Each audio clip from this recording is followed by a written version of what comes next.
We're just waiting to see if he will answer any of the questions which are being shouted at him, and the answer is no, he is not going to answer any of those questions. Kevin O'Leary with me this morning.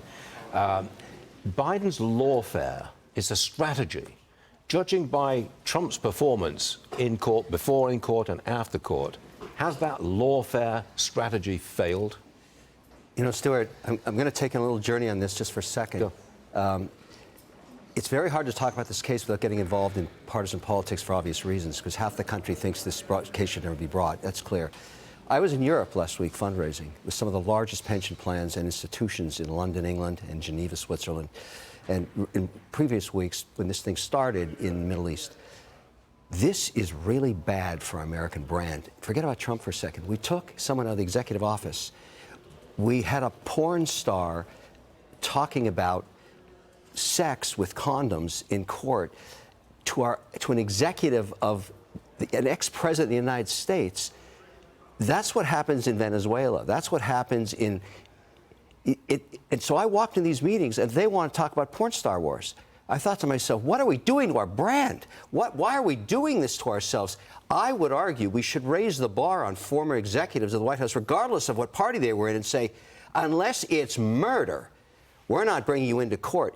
We're tainting our brand, a 200-year brand. But it's Biden that's doing it. Well, this is Biden's strategy. Drag him into court, embarrass him, fine him, maybe put him into prison, ridicule the man. That is Biden's strategy. He's the one that's denigrating our brand. Well, I think there's many people that feel the way I do that don't think this case should have been brought on its merits at all, because it wasn't worthy of tainting the American brand, because that's what it did, and that's what it's doing, and it's hurting everybody that is involved in the economy in America. That's what I argue.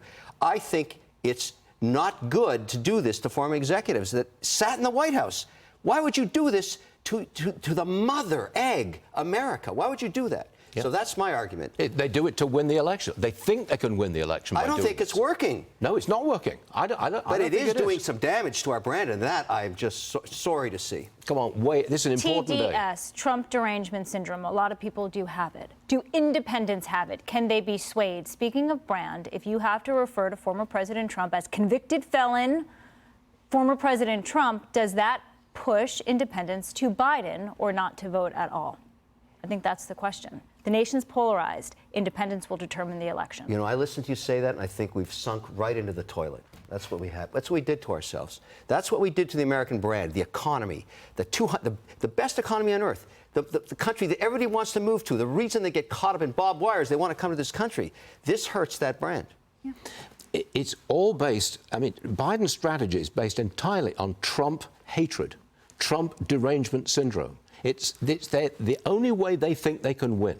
They're losing on all of the issues, whether it's the border, inflation, the economy, or just about everything, but they think they can win by Trump hatred. They think there's enough people who hate Trump and will therefore vote for Biden. I think they're wrong. I'm flying 90,000 feet above that, saying 4 years from now, both of these guys are gone, and what did we do to our brand? Yeah.